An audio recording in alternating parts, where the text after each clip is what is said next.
This is JC and Morgan. Welcome, everybody. Good Monday morning to you. Yes, we do broadcast this live, although many of you listen to it later on at your convenience throughout the week. That is the beauty of modern technology. He's JC Sherbert. Speaking of modern technology, he's in Chicago. I am Mike Morgan. I'm actually in Gainesville, getting ready for a couple of things, a basketball game in a couple of days, and going to the third annual Spurrier Awards here tonight, which I'll get into later. Also, speaking of later, we've got Tom Luganbill, our buddy, joining us later to talk about a lot of stuff. We've got we're trying to book these guests, and the great thing is they want to do it. The not so great thing is working everybody's schedule is always it's like a jigsaw puzzle. But Ross Dellinger will be with us. He was supposed to be with us today. He thought we meant tomorrow. Pete Thamel will be with us next week. He's at the NFL Combine. So we'll get all these things lined up, but Tom Luganbill, as always, is one of our, I guess you could say, friends of the JC and Morgan family. Always brings the heat. Him and Brando, like two of our favorites. And we'll have a lot to get into. We'll get into JC5 in the final segment. JC, I was hosting a show in Atlanta last week, the afternoon show, Chuck and Chernoff, with Chuck Oliver, who we need to get back on here too. As he likes to call himself, the king of college football. He does a great job covering college football. And typically this time of year, if you're hosting a show, it's a 4-hour show, and we don't take phone calls. You know, that's kind of like a crutch for a lot of hosts. You don't come prepared, just walk in. All right, let's go to the phones. Got Bill on a car phone. Billy, what's up? Yeah, Chuck, they don't take calls, do they? We don't take a single call. And the way that show is produced, like every segment, we tease to it, and we have an agenda. Like, we know what we're talking about. And so I've been filling in on that show for years. And typically this time of year, right, the Super Bowl's come and gone. College football playoffs come and gone. It used to be where I would say 80% of the show would be NFL draft. I mentioned the Combine is this week. And, of course, you know, the Falcons are sitting there with the 8th pick, and there's talk about trades. And, you know, you've got the possibility of a trade for Justin Fields, which obviously would affect where you are, JC. Will the Falcons make a Bryce Young-type trade and give away 2 first-round picks, 2 second-round picks, mortgage your whole future on perhaps taking the number 1 pick in Caleb Williams? There's a lot of moving parts, and I have a weird obsession with the NFL draft, have since the early 90s. So I'm always up for talking that. And then a lot of it would be Braves, spring training. But we talked a ton of college football. And the reason is, and it goes back to what we say so often on this show, there is no more offseason. There just is not. And there are some major things going on behind the scenes. I mean, the fact that, JC, I don't know how you took this. When I heard all of a sudden, after the, whatever you call it, playoff committee, blah, blah, blah, blah, blah, when they decided to go with 12 in the 5+7 model, that we knew. And then all of a sudden this little thing comes out. By the way, they actually were talking about 14 teams. And they were talking about the possibility of 4 automatic bids for certain conferences. Well, we know what those certain conferences are. It's the SEC and the Big Ten. But you could have as many as 8 automatic bids from those 2 leagues, and then the other 6 will figure out. I mean, like, Brando said it on our show a year ago. He's like, you guys wait. When they go to 12, it's going to be 16 2 years later. Yeah. Well, they're already talking about 14, so he might have been a prophet in that respect. But between that and all the subject of the portal, now there's discussion, can we just get rid of all that stuff in December in terms of player acquisition, just or have it right before the conference championship games? JC, I know you have a close eye on that because you still cover recruiting somewhat. Absolutely. So, I mean, these are major moving parts that we have going on right now in college football in the quote-unquote slow part of the year. Yeah, absolutely. That there's a tweet from Josh Pate that I'm going to get into either with Lugs or the JC5 that talks about conference semifinals and things of that nature. In other words, Big Ten, SEC going to 20 to 24 teams, dividing into divisions, and then structuring what would be a smaller college football playoff that way, where there's play-ins on the conference level. I think once they get past 16 teams, Mike, I'm kind of in favor of that, just because I think it's, what other sport has 24 teams, 1 through 24, and goes one? The tiebreakers are going to end up being the source of controversy. And these days, everybody's sue happy. The Big Ten or SEC may get sued one day over an athletic director vote for the conference number 2. I mean, it's crazy. We live in a crazy world, and I think it makes it even crazier. But there's stuff like that going on. You mentioned the calendar. I guess the only moving back high school signing to before the conference championship games.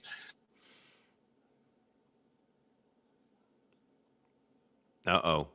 JC just went Han Solo. He got frozen. Was that Jabba the Hutt? Who did this?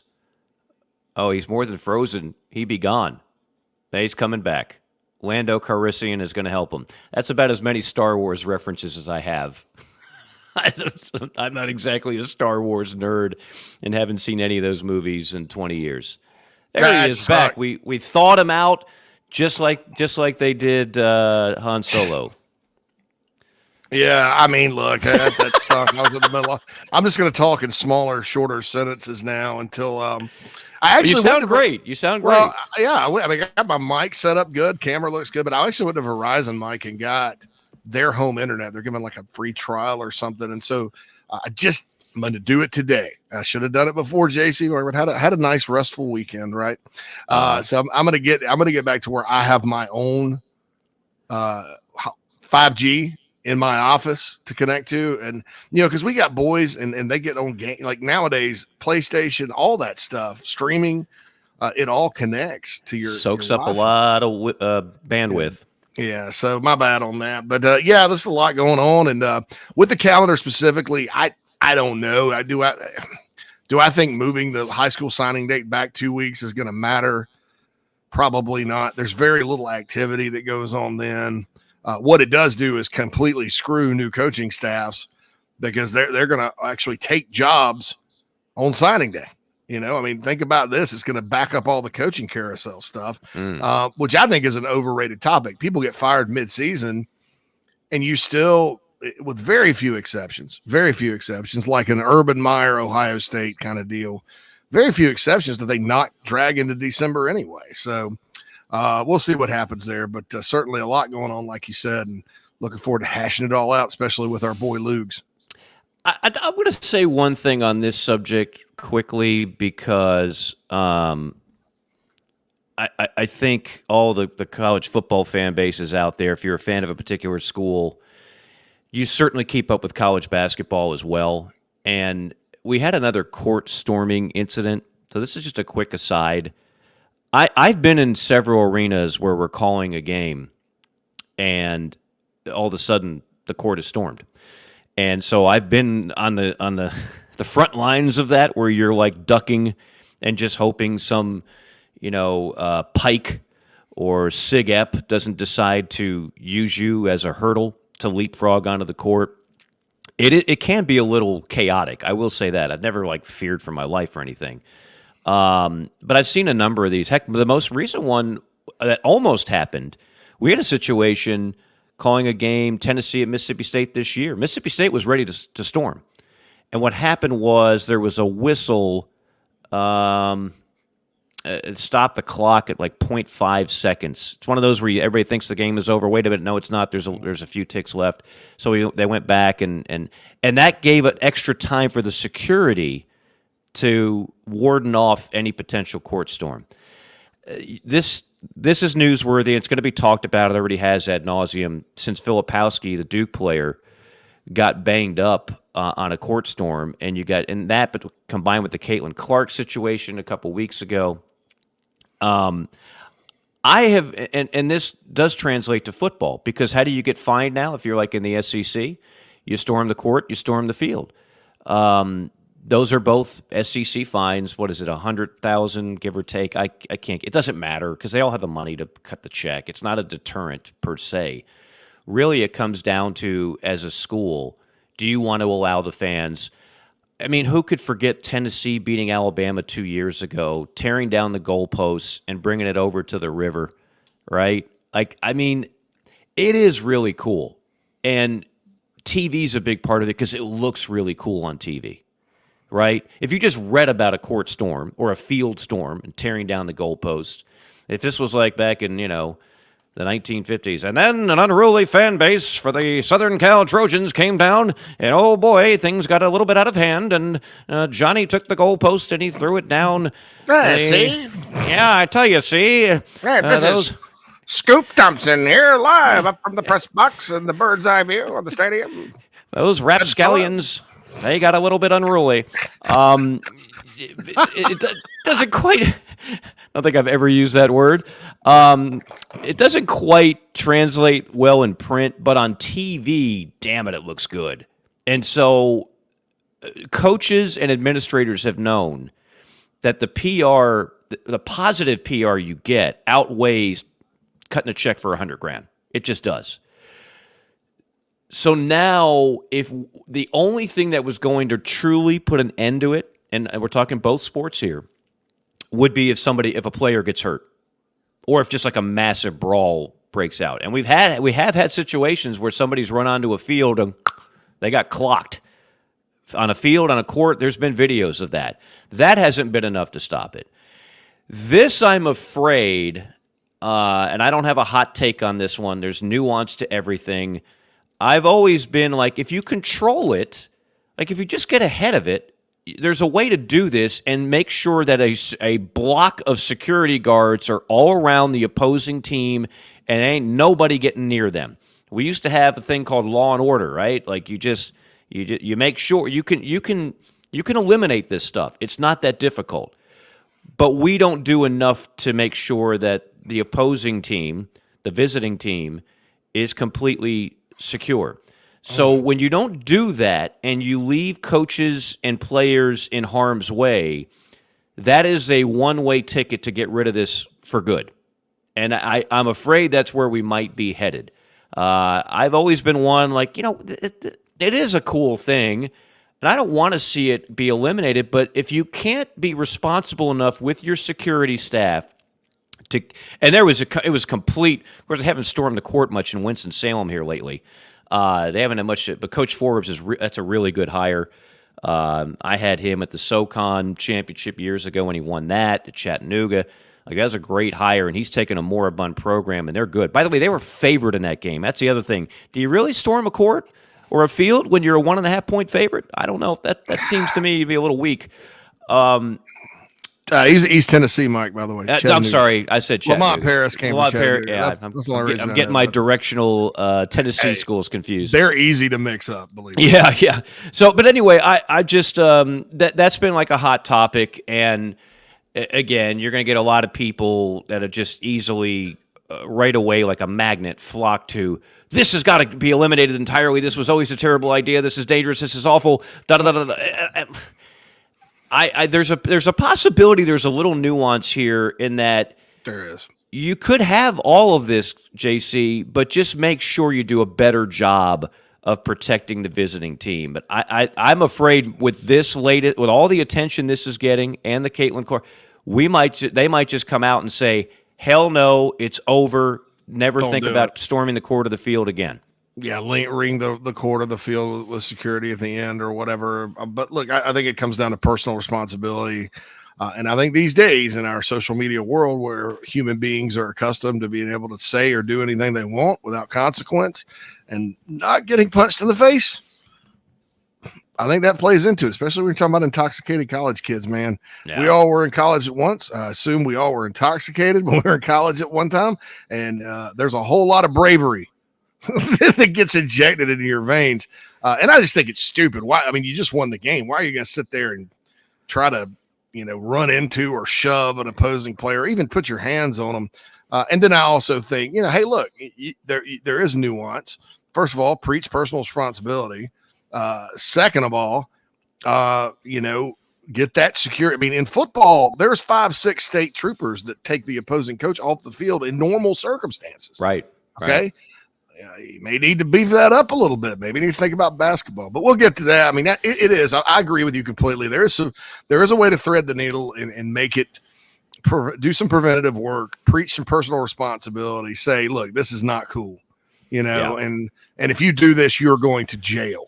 Okay. You're going to jail for assault, and the home team's going to press charges. We're going to press charges on you. And maybe that would do it, but who knows? I know Lugs is in, so let's roll with that. But yeah, you're right. Well, all right, let's get a quick break in, right? Are we taking a quick break? Oh yeah, quick break. Yeah, let's get a quick break in. We'll get to Lugs, ESPN's own, one of our favorite friends of the program, and then also the JC5 coming up in the final segment. Lots to get to on this Monday morning installment of JC and Morgan after a quick timeout. Down here in the South, we don't always see eye to eye. While our taste in college football teams, or what sauce, if any, goes best on a rack of ribs, or what to mix with our Dixie vodka might be up for debate, we can all agree there's nothing better than a Southern tailgate. And like our favorite college teams, our ingredients come from small towns and big cities. They're grown in Southern soil, are crafted by Southern hands, and proudly represent the South in our backyard and beyond. So raise a glass of Dixie Southern Vodka to celebrate being made in America and raised in the South.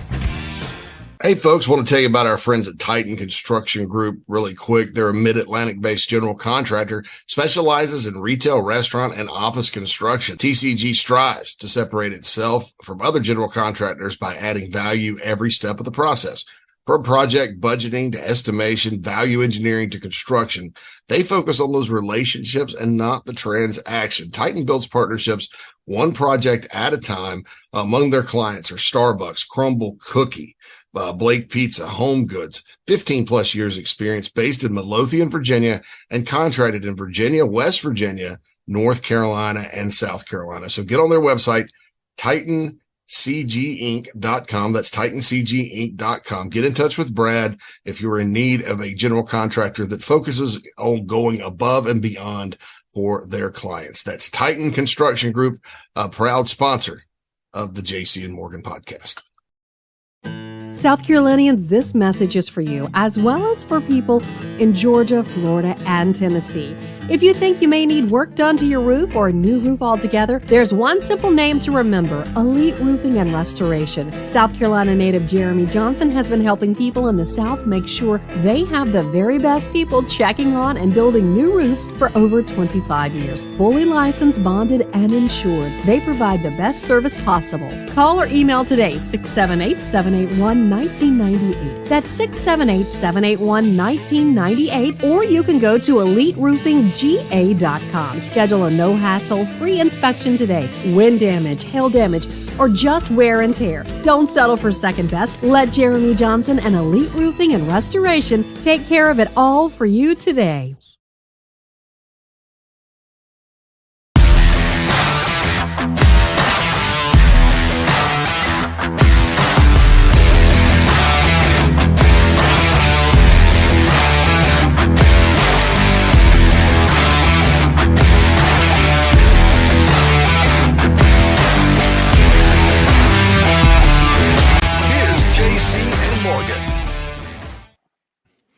All right, we are back. It is JC and Morgan here on this Monday morning. Mike Morgan currently in Gainesville, Florida, and JC Sherbert in Chicago, and Tom Luganbill, I assume, is in Charlotte. Either that or a really swanky hotel that just happens to have a Jaws frame picture behind him.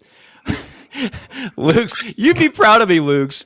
So I'm here. I've got 2 basketball games. I'm going to a coaching banquet tonight hosted by Spurrier. He does this thing and does a great job now for the 3rd year in a row. By the way, Steve hadn't lost his touch. I ran into him at dinner last night, and one of the people with him reminded me, and Steve just kind of looked over and nodded his head like, do you know Billy Napier, in order to match what Steve did at Florida in his 12 years in Gainesville, would have to go 81-4. 81-4 to match where Steve was at the end of 12 years. Shoot, yeah, that's right. I mean, he doesn't miss a number now. He does not. So, but I had some free time, and I'm just sitting here in a hotel, and I go to the gym. And sometimes when I go to the gym, I don't like to just have music. I like to just put a podcast or take a deep dive. Get ready for this, Luke. You and I are in agreement. Jaws is, if not the best, one of the best movies of all times, right? Seen it 1,000. Yeah, there you go. Seen it 1,000 times. Could rewrite the script if you wanted me to. If Spielberg needs help, but Jaws 2, not quite near as good. But for a sequel, it's not bad, right? I agree. Most sequels are awful. Yeah. So I do a deep dive. 3 is where it lost me. 3 is where it lost me. 3 and Revenge are just terrible. Those are those are an abomination to the brand. But Jaws 2, not bad. So there's this guy, and I can't remember his handle.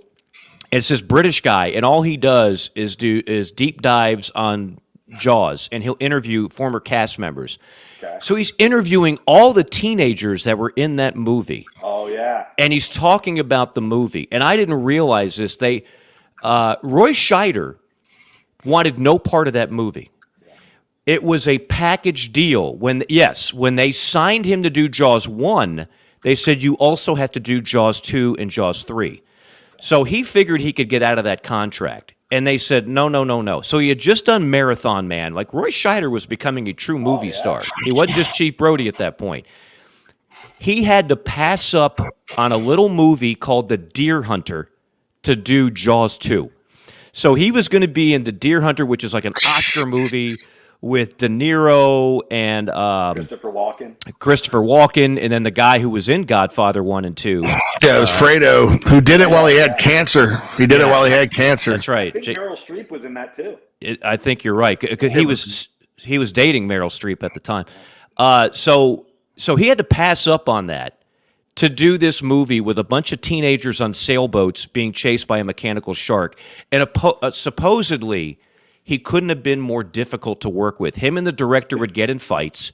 He would do a scene, and then in between scenes, he would take off his shirt and put one of those little like aluminum things to help get sun. He'd always working on his tan. And it was kind of his way of saying, blank you, I don't need to be a part of this garbage movie.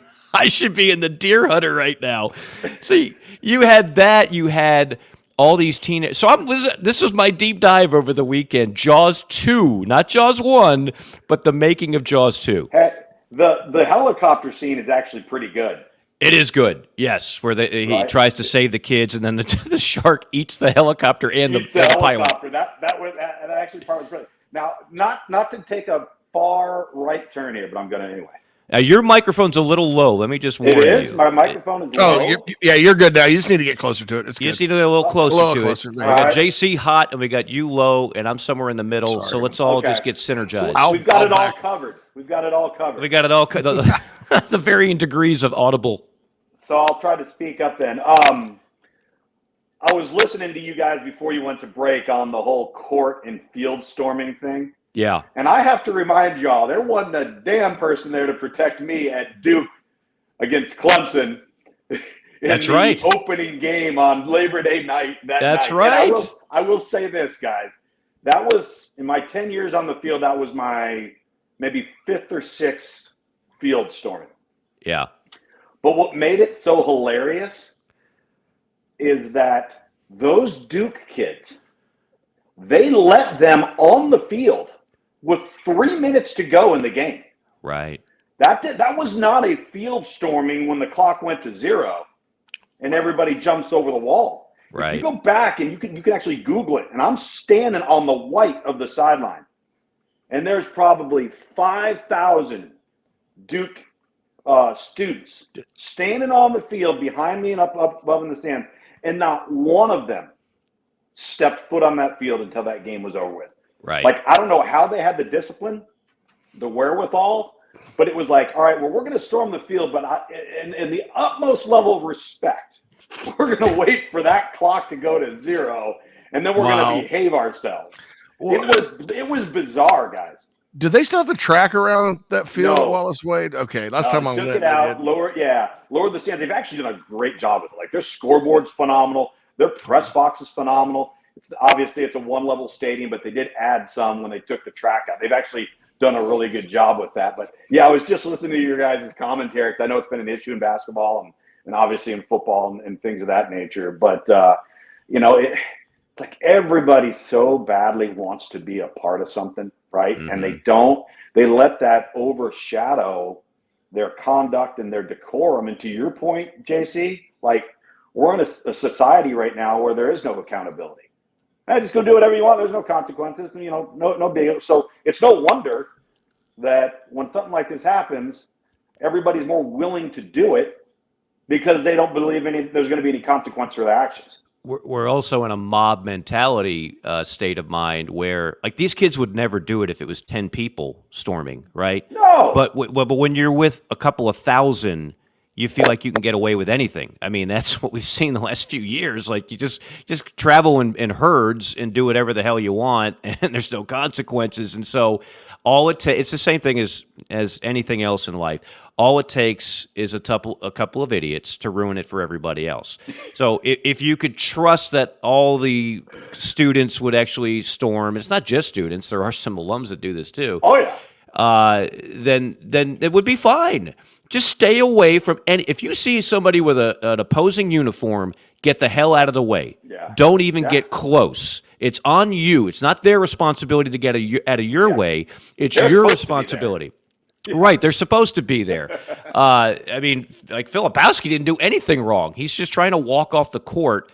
So I think this one, and we already have football stadiums. I think Clemson's one where, like, the goalposts are electronic, so they hit a button and they automatically go down to the field, so you can't tear them down. Because the biggest concern used to be in football, what if somebody tears down a goalpost and it hits somebody in the head and kills them? Right? Yeah. That's a lawsuit waiting to happen. And the interesting thing about Clemson, you can go on the field after the game. Yeah, every Anytime. game. Yeah. They did. And they're actually, when they storm the field, you don't really hear anything about anything bad happening because they're kind of used to it. And then, of course, South Carolina fans stormed the field in 2022 when they were there. And that's kind of nice if you're an opposing fan base because they let everybody else on there. Why not? Yeah, that's right. Why not your rival? So, that's an interesting thing. I think it all definitely comes down to, we live in a time where the word personal the phrase, it's two words. Personal responsibility is a bad word. People you talk about, in education, nobody wants to sit there and talk about it. It's almost weird that that's such a staple of American culture, or has been for 200 years. And now all of a sudden we don't, oh no, we can't focus on that. We got to focus on things that really don't matter. And it's always somebody else's fault. Yeah. Blame it on somebody else or an institution or a group of people. It's ridiculous. So anyway, Tom, go ahead. Go ahead. I was going to say, who could forget the field storm when we called that thriller at Kent State when the last second field goal over Western Michigan? I mean, I know I was afraid for my safety on a little midweek action 10 years ago during that bad boy. Stadium. Daggum golden flashes, man. Yeah, man. Right. Tom and I know the magic of the MAC in person, and I'll tell you and this is, I'm not taking a dig at the MAC. I love doing those games, and have enjoyed my service time in the MAC. But it really does help you appreciate what the Power now 4 schools have versus what some of the Group 5 are dealing with. As I've said before, Tom, it's not Power 5, Group 5. To me, it's more like Group 5 is the new 1AA because they are so far behind financially, and therefore they really can't even compete anymore. And we're seeing that widen by the moment. Well, we're also seeing it widen because the transfer portal is going to make it worse because the really good coaches and coaching staffs in those leagues, Conference USA, the MAC, the Sun Belt, that have gone out and identified late bloomers and guys that are going to develop into something, and let's just say they play early for them, and the next thing you know, they're a redshirt sophomore. Guess what? They put all the work into that guy, and now that guy goes into the transfer portal and is playing for a Power 5 school his last 2 years. So you're even further decimating their roster because replacing that type of player at the Group of 5 or at the Group of 5 level is not the same as replacing him at an elite Power 5 school where the drop-off is much more minimal. When you're a developmental program, which all Group of 5 schools are, and you lose a great player, that's going to hit you much harder with that next guy plugging in because he's not there yet. He may be there. He's just not there right now. Yeah, you're rushing guys onto the field, in that situation, unless you go raid FCS. FCS rosters are so small, you can get one or two. I think from FCS. There's great players all over the place. As a lot of people don't realize, sometimes in the portal these days, you'll see a team take a kid from FCS or Group of 5, and he's actually better than the 5-star that transferred out of that school. Right. Yeah, you're Especially like, wow, the skill spots. Oh, yeah. The skill spots. Look at how badly North Carolina wanted Tez Walker. Speaking of the MAC, there's a kid from the MAC, and once he goes to North Carolina, he's immediately their number one wide receiver. It's not even close for Drake May and that offense. Second rounder, first rounder too. I had App State midweek in the Sun Belt this year, and talking with Coach Sean Clark, and I'm watching this kid on tape. I can't remember his name. He's number 90. He's about 6'5.5". I know who you're talking about. Nate 260. What's that? Is he the big end that they have? Nate Johnson? The big defensive end. Yes, Nate, that's him. He was wearing number 90. And I'm standing there in pregame warm-up with Sean Clark. I'm like, good luck keeping him. Yeah. He's like, he just throws his shoulders up. He's like, I know. Like, what am I supposed to do? He's actually coming back to App State. I know a little bit about him. Did he go back? Good for him. He's from Gaffney, South Carolina. Unless something happens in the second portal. Dude, he was a player that my friend at Florida State that works in personnel begged their staff to take. They wouldn't take him. South Carolina didn't take him. Clemson didn't take him. He goes to App, and as a redshirt or maybe a true freshman. No, he was a true freshman. That guy's a freak, man. I mean, he is a complete freak, and I'm like sitting there going, "Why? Wasn't that?" I mean, he's a Carolina's defensive lineman. That's a box that I have no idea. I mean, I don't know. Maybe he was a little quicker, but Nate Johnson. Fans, keep an eye on this guy moving forward because he's the name. Luke's, we were talking in the A block about just all the things that are going on. College football truly mirrors the NFL in a number of ways, including there is no off season, and I guess that's kind of good for us because we always have stuff to talk about. I mean, there's always major things going on, including all the talk about the playoff. And I thought it was a more than subtle storyline that the 5+7 model is approved. Oh, by the way, while they were talking about that and approving it, they also mentioned they wanted 14 and the potential of 4 automatic bids from certain conferences. We certainly know which conferences those are. I'll give you a hint. It's not the Sun Belt and it's not the Big 12. And so it's clear that the moving parts are still moving when it like we'll look at this current format for 2 years, and then there's going to be, dare I say, significant changes after that. Just your thoughts on the whole situation. Well, the one thing that we don't know yet, and we're going to find out, is anybody capable of being a seed from 8 to 12, of actually running that gauntlet and getting in a position to win a national championship? What it is going to take roster-wise is going to not only have to have massive, massive talent and depth, you're going to have to avoid injury, right? You're going to have superior quarterback play to even have a chance of beating a Georgia or, an Alabama or an Ohio State if you're seed 8 through 12, because you're going to have to play so many games to get there that I don't know how your roster is going to become strong enough. Mike, I did a couple of FCS playoffs this year, and I had South Dakota State, who ended up winning the whole entire thing. And, they only have 63 scholarship players. So they're playing with way fewer guys. And that is an absolute battle of attrition to get through the FCS playoff with the amount of teams that they have. There's a reason why there's only been, 2 teams in the entire country, 2 or 3 teams in the entire country win the national championship like the last 10 years at the FCS level? Because you have to be built so different to be able to pull that off. And I don't see how that's going to change under this new model. If a Cincinnati is going to be there, a UCF is going to be there, a Utah, we could go up and down the list of some teams that could pop in there here and there. To beat a Georgia or to beat Ohio State, you're going to have to win at least 2, if not 3 games, just to have the opportunity to play that game. And you're not manned, in my opinion, to be able to do that top to bottom in terms of talent and depth. So the question is going to be, how many more blowouts are we going to see in the early rounds in comparison to what we saw in this first iteration of the college football playoff? Because outside of this last cycle, there was only 1 or 2 semifinal games that were not a blowout. And that's supposed to be the top 4.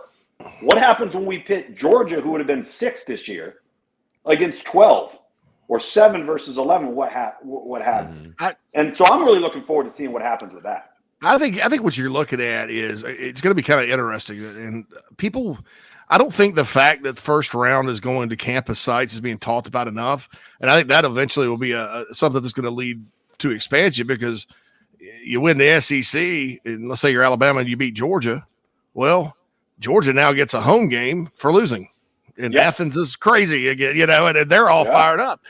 Notre Dame gets a home game regardless, and I think those are going to become more valuable. But I think, Tom, the first round, I think, is going to be pretty doggone intriguing. I mean, if you look at it last year, we'd had like Ole Miss and Penn State, games like that, in the 7, 10, 8, 9s, just like the basketball tournament. Sure. I think it's border line up for major bowls, not just the semis, all the quote unquote playoff bowls are now involved. So you're going to have cotton, peach, whatever, but 1 versus 8 or 4 versus 5, probably maybe 12 upsets, 5.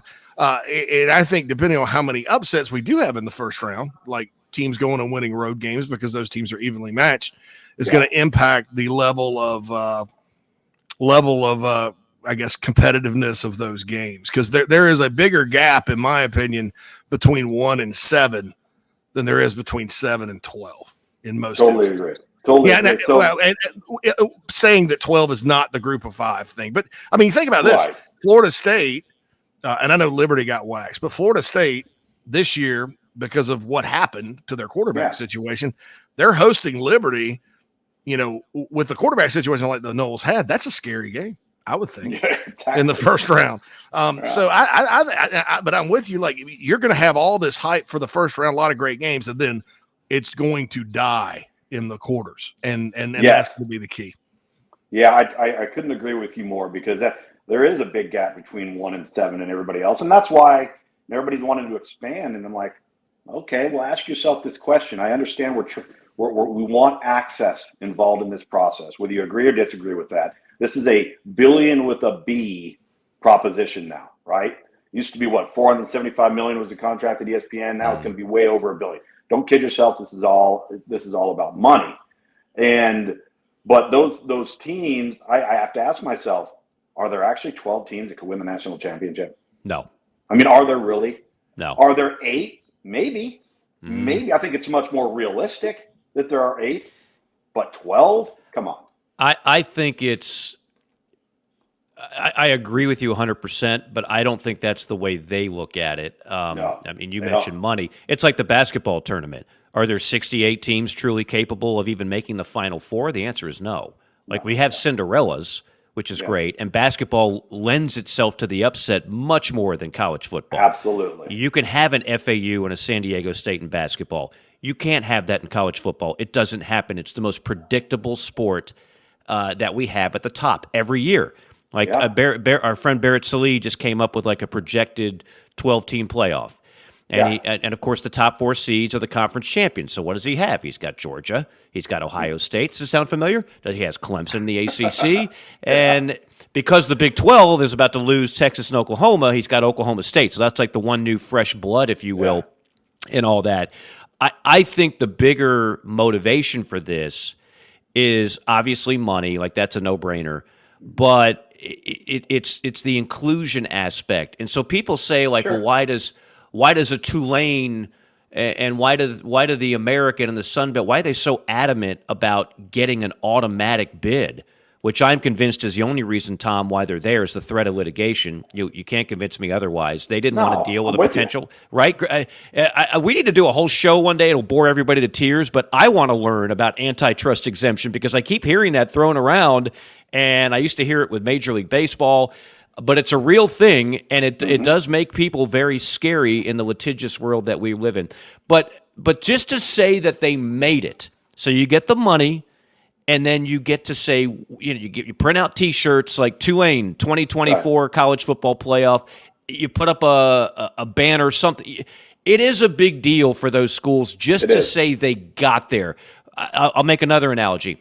In basketball, if you make it to a Final Four and then lose by 30 points in the Final Four, guess what? Yeah. There's still a banner that says Final Four 2020. Right. So in football, there's enough motivation. It's not a written proclamation that, hey, 12 teams, 14 teams can truly win it all. We all know that's not the case, but they believe that it's better to have more inclusion in the process. Yeah, and I'm fine for that. I'm here for all of the games. The more football, the better. I mean, I really am. I think getting to that point, and we'd have to get on another time to talk about this topic, but we've got to clean up the calendar in order to make that advantageous for everybody. Whether it's the portal, whether it's signing day, having to prepare for a college football playoff game, all those sorts of things have got to get ironed out. We got to get out of the muddy water there, and then be able to move forward. And I'll leave you with this, guys. I mean, the news that came out Friday, and I'm sorry I'm gonna have to hop off here in a couple minutes. Sure. But the news that that was my question earlier about the lawsuit. Yeah. Oh no. Did his clock just expire? Well, he wasn't kidding. When he goes dark, man, he goes the ghost and the machine don't like us this time. Is he on like a 40-minute clock limit? He timed himself. I gotta jump off. All right. Well, I wanted to give him a final thing, is give him a chance to promote. He was going to leave us doing. with that. I was like, yeah, that was my question earlier. That's a cliffhanger thing, and I was like, oh. For who those who don't know, I was going to ask about the lawsuit. A judge filed an injunction against the NCAA and said, you can't keep NIL collectives from going and recruiting athletes in high school or the portal. So take it away, Luke. We've had ghost in the machine today. Yeah. I'm sorry. What I was going to say is, the news that came out on Friday with the NCAA and the name, image, and likeness, and now you can't enforce it against high school recruiting. And everybody is saying, oh, they're complaining and bitching about the coaches not being happy about it and this and that. It's not that they're not happy about the fact that this world we're living in now includes name, image, and likeness in the transfer portal and things of that nature. What they're unhappy about is there's no model to actually navigate it. There's no proposition to govern it. There's no blueprint to be able to work down the path to figure out how are we going to police it. How do the rules apply to all? How do you enforce the rules, whatever rules we decide that we are going to have? This is what we are doing right now. This is the equivalent of at any time in the National Football League. Every single moment of the year, at the end of the season, the Denver Broncos say, you know what, Patrick, we're going to pay you this much money, Patrick Mahomes. We want you to come over here and play for the Denver Broncos. And by the way, Puka Nacua, you had a great year. We're going to pay you. We want you to come on. And they just get to walk away. All right. They don't owe the team anything. There's no compensation. There's no buyout. They just get to walk away with the freedom to not have to be accountable for anything at all. That's where the coaches are upset. Coaches realize, hey, the landscape's changed. Name, image, and likeness is here to stay. If we're going to apply it to high school, okay, great. We're going to have to deal with that now too. All right. The transfer portal is here to stay. But you have to have some form of the ability to police it, monitor, to govern it, and then have penalties that are so stiff, just like the NFL does with their collective bargaining agreement, that you would never envision, even think of doing something like tampering. Tampering is the biggest problem in college football right now. Everybody says it's name, image, likeness, and the transfer portal. No, it's not. It's tampering. And it's almost legal because I haven't heard of any situation where a head coach of a program got dinged for tampering with a player on another program. Of course. Hadn't happened. But it's going on. In the NFL, though? Of course not. No, it's 100% illegal. Yeah, you're done. Here's what you hear from it's the same old. It's such a lame argument, but you have these people and they convince themselves that the machine is out to get college athletes and they're all about keeping them down and not letting them get paid. I haven't talked to a single coach in football or basketball that's anti-player compensation. Not one, not zero. But what I have heard is you've got to have some structure. You got to have some guardrails. You want to treat them like pros, and you got to treat them like pros. Pros can't do this. So, but here's the lame argument, Tom. Here's what you hear. Oh, yeah? Well, coaches can just get up and leave. That's their whole thing. Not for free. Exactly. There's buyouts. Buyouts. Yeah. That's Yeah, exactly right. but that's the only argument. All right, I know we're short on time. I really wanted to let you promote what you're doing now. I think it's awesome that you're getting in this space. I can't think of anybody better to shed some light on what's going on in the sport on a more regular basis. So tell everybody how to sign on and see this. I don't really know what I'm doing, but I'm attempting to get into this. There's a plug. This social media realm. No, listen, I've really kind of thought it. I haven't been a big, self-promoter. I haven't been a big work-related social media guy. I do stuff with my kids and my wife, and I have my own personal accounts. But I've just had everybody pushing me, dude, just go on there, do some shorts, man, get some feedback, give some thoughts on what you think, and and I started really giving it a lot of thought, and I have to educate myself more on this side of it. But I'm just kind of working through doing some things. So I'm going to do some short form stuff, some shorts on my YouTube channel, Real Tom Luganbill, Instagram, TikTok. I'm navigating through right now, and things pop up, whether it's recruiting, whether it's college football, whether it's legislation that I'd like to give some commentary or some comment or some critique or analysis. I'm going to do so, kind of on an as needed and as it fits type of basis, and then hopefully be able to grow it and see if I can get people's attention with my take on some things. And so we'll see where it goes. I'm just getting started off, but I'm looking forward to it. Well, I know I speak it's awesome stuff. Yeah, it is, and I know I speak for our listeners. If Tom Luganbill's selling it, we're buying it. We're all in on that. We'll keep tabs on that, and maybe help join forces on that a little bit as well. That'd be kind of cool. Yeah. Tom, as always, we appreciate you taking the time, and remember, among all things, Hooper drives the boat, Chief. I value my head far more than $3,000, Chiefy. For that, you get the head, the tail, the whole damn thing. Awesome. Can't think of a better note to end on than Quint of Jaws. Luke's always a pleasure, my friend. We'll talk to you soon. See you guys. Thanks for having me. You got it. Later. He is the legend, Tom Luganbill of ESPN, of a number of things now. Whenever I have you and him both on, I'm like, these are two of the best player evaluators in the history of the recruiting space. He's better than I am, though. I mean, because he's done it like Tom can do. Like, here's the difference between Tom and I. Tom can do like who's going like I'm trained to project guys using draft stats and stuff like that. He can sit there and look at a specific program, Mike. Look at their offensive scheme, their defensive scheme. Look at their needs. And plug those in, and he could also probably do a hell of an NFL draft board as well. And I'd probably just flatulate if I did something like that. But he is good, and it's good to talk talent with him.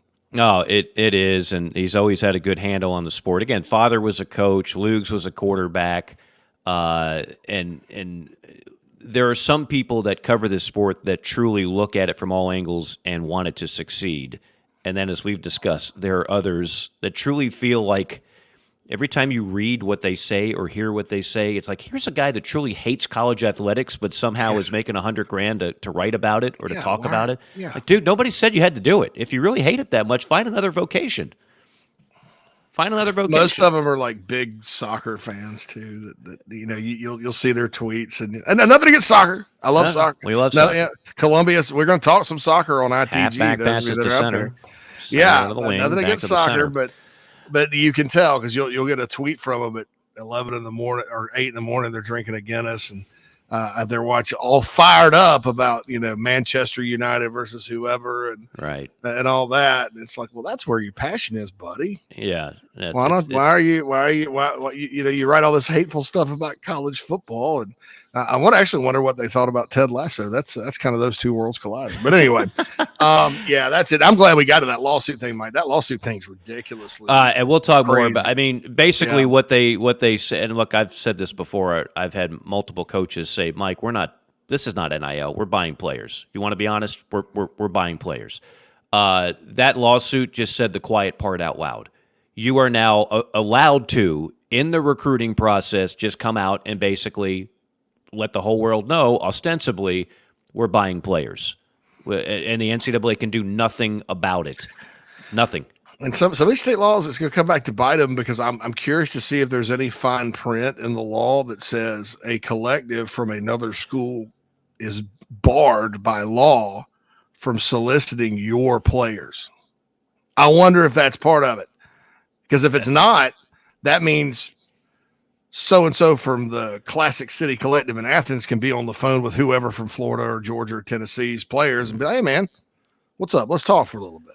Yeah. I mean, this basically, this was crazy. I'm in the collective business.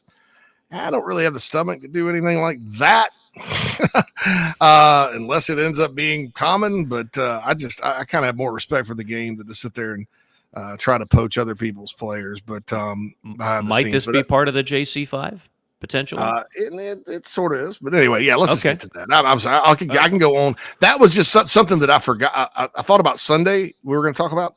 And then I completely forgot about it when we opened, like I always do, and so I had to bring it up. Well, no, we got it in, and we'll touch on it more before we go to the timeout. I want to remind everybody when renting equipment, it's important to have a local, easy-to-do business with friend in the industry who carries only the newest equipment and creates efficiency for you and your project job site. The team at Site Pro Rentals can do just that. When reliability, service, and transparent pricing matter, you need to use Site Pro Rentals if you want to do work with local, easy-to-do business professionals and are ready for better equipment rental. Call our friends at Site Pro. That's 972-RENT-NOW, 972-736-8669 for better equipment rental. That's Site Pro. Quick timeout. The JC5 on the other side. Chicken cock originated in Kentucky, like so many other bourbons. And so the resurrection of it, Paris, Kentucky, that's the county seat of Bourbon County. So much of this whiskey was being made in that Bourbon County, put on ships and barges and shipped down to Ohio, down to Mississippi, and got to New Orleans where it got distributed all over the world. And people kept saying, well, hey, I want some more of that whiskey from Bourbon County. And so that's how bourbon whiskey got its name. And chicken cock originated actually in Paris, Kentucky, which is today Bourbon County.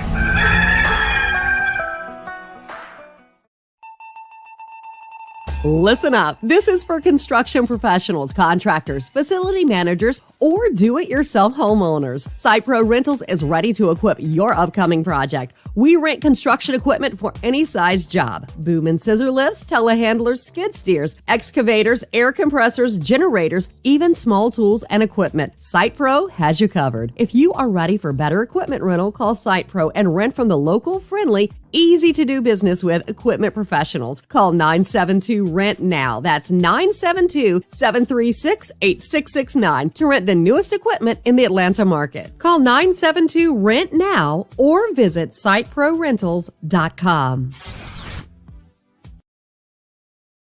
South Carolinians, this message is for you, as well as for people in Georgia, Florida, and Tennessee. If you think you may need work done to your roof or a new roof altogether, there's one simple name to remember: Elite Roofing and Restoration. South Carolina native Jeremy Johnson has been helping people in the South make sure they have the very best people checking on and building new roofs for over 25 years. Fully licensed, bonded, and insured, they provide the best service possible. Call or email today, 678-781-1998. That's 678-781-1998, or you can go to EliteRoofingGA.com. Schedule a no-hassle, free inspection today. Wind damage, hail damage, or just wear and tear. Don't settle for second best. Let Jeremy Johnson and Elite Roofing and Restoration take care of it all for you today.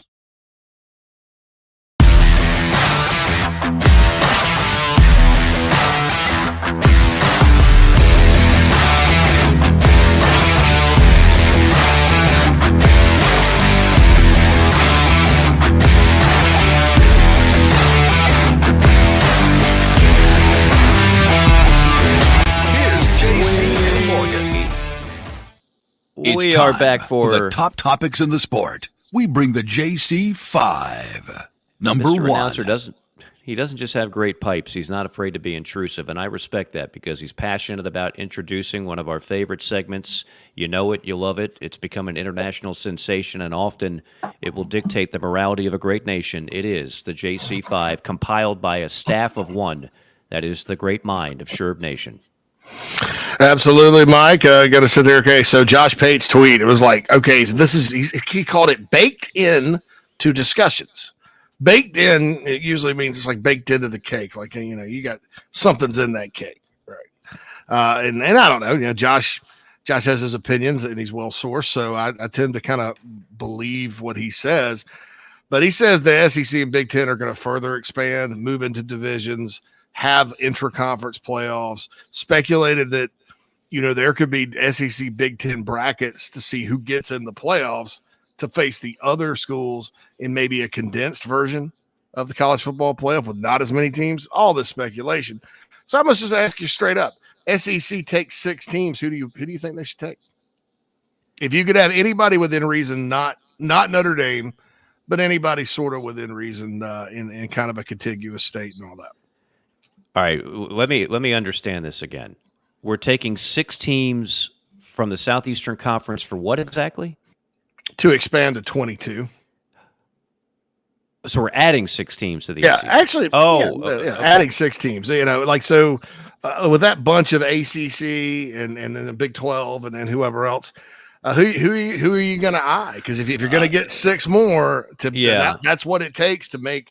I think the Big 10 will go to 24, adding 6 more. Right. To get to those divisions, who are you going to? Who are you eyeing? This is predicting the implosion and the decimation of the ACC. Of ACC, right? And yeah, they go the way of the pack. Like for years, I said the Kleofkoff doesn't know it, but it's the Titanic sinking, and he's still like telling the band what numbers to play and asking for another brandy as opposed to actually getting the lifeboats out. You're in charge. Like you're Mike Morgan, and I'm you're waving the one my wand. looking at, and this is not to piss any other programs off, but who is on Mike's list if he's Greg Sankey? Right, because if I believe the tea leaves, and I say this with no inside source, let me stress that. If you read the tea leaves, Virginia and North Carolina are more of a priority than Florida State and Clemson. So that would be 2. But if you're adding 6, then maybe you throw in Florida State and Clemson and Miami. And then that would leave us with 1 more? Take your pick at that point, who you're going with, right? Yeah, to me, it'd come down to are you going to take Virginia Tech or are you going to take NC State? Yeah, see, those are kind of the same, Right, I get nervous about a Virginia Tech. If I'm Virginia Tech, I'm like, are we going to wind up being Washington State and Oregon State? Programs that everybody loves, little engine that could, heartwarming stories, great fan bases, some recent tradition. But then when it comes down to the chopping block, you don't get in.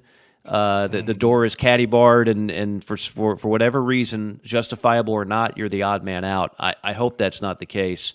I love Lane Stadium. I love Blacksburg. I love Hokie Nation.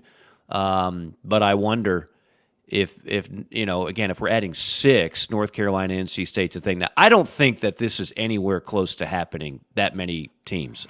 That's just my opinion. I think that the first off, in the case of Florida State, they don't have a landing spot right now, and this whole notion that they're going to be able to break through that contract.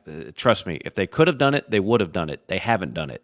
And then secondly, if they're going to pull out an SMU, put your jewels on the table and say, I don't need your stinking money. We'll make our own. We got big boosters all over the. Well, first of all, that's not been the history of Florida State. If anything, it's been the opposite. And secondly, is the SEC like, we'll let you in if you don't take any of our TV money? I don't know. I think there'd be some resistance to that. I think I can't predict what the Big Ten is thinking. But they're at 18. The SEC is at 16, and I just don't know that in the immediate future there's going to be major movement past that. Well, and you have to wonder too, so if the Big Ten's going to expand, with the exception of heading south, they've got everywhere else in the country. Their presidents really want, the academic people who are still living in fantasy land, in my opinion, really wanted Stanford and Cal. So did Stanford and Cal sign their grant of rights away till 2036 when they joined up with the ACC? Right. That's a question. That's a legit question. And I think, to your point, you mentioned the South. That's the only thing that's left. I mean, if the Big Ten is hell-bent on adding, they are basically taking a Conference USA approach. We might as well call this Conference USA. They have already basically told the world, geography be damned. We want brands. And that is a key to remember now. It's not market size. I hear people still using this antiquated, I tell you what, the so-and-so's in a top 20 market. It's not about market. You could live in like Penn State is a brand. You ever been to Happy Valley? That ain't a big city. Alabama's a brand. You ever been to Tuscaloosa? It's not about the city of the size of the city that the university resides in. It's about eyeballs on TV sets. Mm-hmm. And brands trump market size. That is what these conferences want now. And if the Big Ten wants brands, there's no question Florida State is a brand. There's no doubt about Clemson is a brand. So if you want to go that route, you can, and you can just, again, geography be damned. We're already all over the place. Greg Sankey's been like, hey, look at us. We're contiguous. All our states are connected.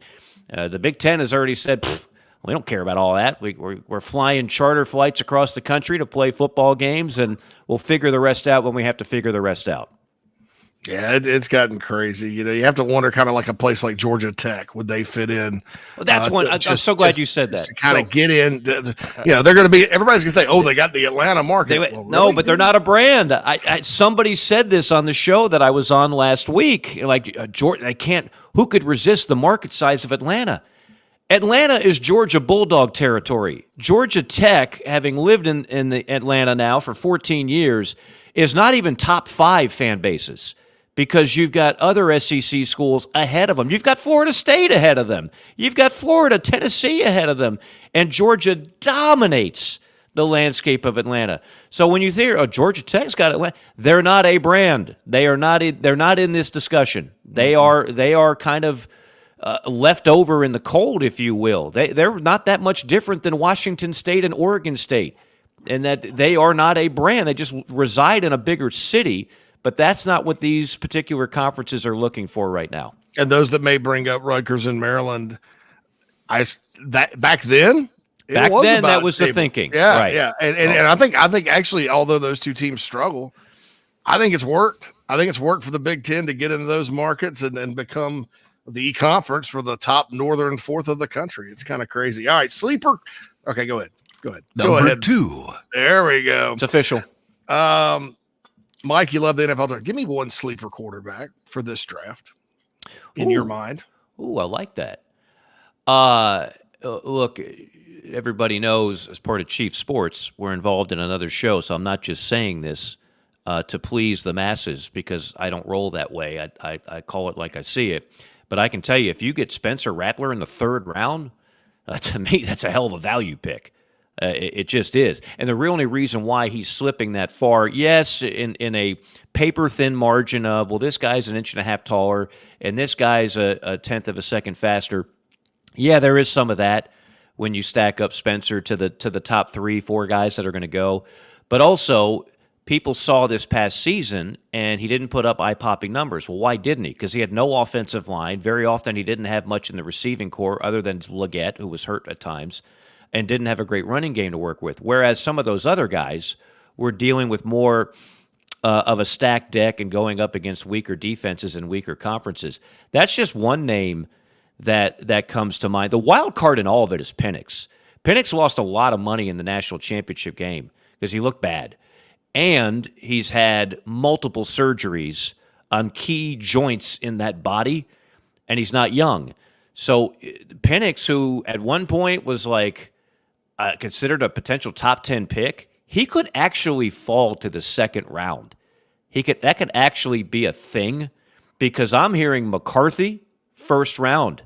Yeah, that J.J. McCarthy who handed off more than he threw could be a 1st rounder. Bo Nix could sneak into the 1st round for a team that really wants a quarterback, and he is an athlete. But I think that if you got Penix outside the 1st round, heck, I'm taking that. A Rattler in the 2nd, 3rd round, yeah, I'm taking that. In terms of other guys, I'm trying to think, JC, of like what other mid-round guys are going. Who's everybody's trying to find the next Brock Purdy, type of guy? I'll say, I think a lot depends on his health long term. Jordan Travis healthy, I think, would be a guy that surprises. Yeah. And we have a long bunch of tape on Jordan Travis in college. We have Jordan Travis not looking very good, and we have Jordan Travis getting a lot better. Similar to kind of Jalen Hurts in the passing game. Now, Jalen won all the time and played for national championships and stuff, but I mean, there's a reason to beat him out because the passing game. He goes to Oklahoma, gets better, and lo and behold, look what he's doing with the Eagles. So that would be my guy, but I don't, I'm not married to it. It's such a deep year for quarterbacks. And I think they all have awards. People don't understand the JJ McCarthy thing, but I do. I don't care if he ended it off, because why are you going to throw it when you could just run it at people's bahunkus? And I thought when they asked him to throw, he was on target and he can run himself. So I like it. I like him in the first in a lot of ways. And I'm probably going against the grain on that. Well, I think you're spot on. I think he is going to go first round, and a lot of people will be like, "Huh? How could that be? He didn't," because of the reason you mentioned. If you want to take a flyer, here's a guy that's going to go like fourth round. I mean, Sam Hartman was a pretty good college quarterback with two different places, right? Yeah, Sam Hartman, that's a good one. You might get Sam Hartman in like the fifth round, the fourth or fifth round. Athletic, did play in a unique offense at Wake Forest. That'll be a strike against him. But those are a couple guys that I could see outside it's not a steal if you get them in the first round. Yeah. But those are guys that I think will not go in the first round. Penix could possibly sneak out of the first round. So those would be some of the guys I would look out for. All right, sticking with the NFL. 3. Sorry, guy. I got to get my timing down on that. You guys they're not in sync with Mr. Announcer, man. I wonder if he takes that personally. He probably does. Should the Bears? All right, so I'm gonna stick with where you're at because you know about this franchise, and I know about this franchise. I know about both franchises. They're two of my favorite franchises.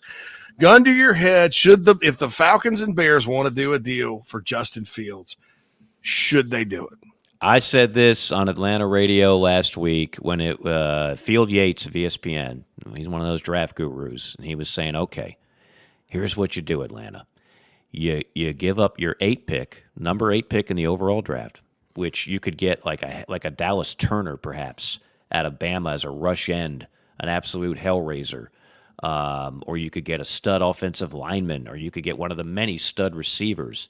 But if you decide you can't get the quarterback you want at 8, you give it to the Bears, right? And then you give up a first rounder, a second rounder in 2025. But we're not done yet. Then you give up a first rounder, a second rounder in 2026. The only thing that differentiates this trade from what the Panthers did to get Bryce Young, the Panthers also threw in their best wide receiver in the draft, and on the team rather.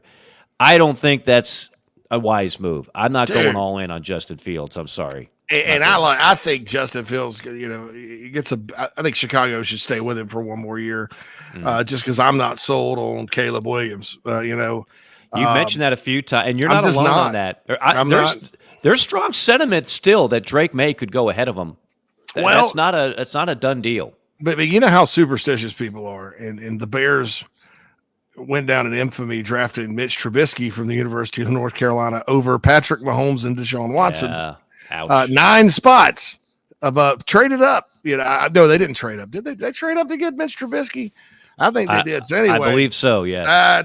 That's gone down. So they kind of look and they see the baby blue and they're like, oh, wait a minute. Nah. Now Drake May's a different animal than Mitch Trubisky, certainly. But if I'm the Bears, I'm sticking with Fields one more year, and I'm trading the pick for that type of thing. I don't think you can trade Justin Fields. I mean, I've seen some people speculate you trade Justin Fields and you get a second rounder this year and a 5th rounder next year. I've heard the same thing. Second and a 4th. Now, if the Falcons trade the whole future of the franchise for Justin Fields, that is beyond. No, not for Justin Fields. For Caleb. For Caleb Williams. Oh, so they want the one. They're getting the number 1. For Justin Fields, it's like the best offer I've heard is a 2 and a 4. Ain't nobody giving up first-round picks for Justin Fields. He hadn't proven anything. I would go the Redskins. I would trade all these teams that need quarterbacks. If I'm the Bears, I'd trade with the Redskins so they can bring Caleb home because he's a DC guy, and I would trade, and then I would take Marvin Harrison. I would get myself in position to take Marvin Harrison. Well, that's the safest pick in the draft. Yeah, and then at 9, you go get an offensive tackle or defensive tackle or whatever. All right, we got to move on to number 4. Okay. Number 4. So, Mike, we had somebody floated 14 teams out there for the playoff. Who's pushing this? Who decided 14 was the number, in your opinion? Conference commissioners who want more teams from their conference to be in this thing. If they had their way, I'm convinced if Greg Sankey and Petiti had their way, there'd be no automatic bids.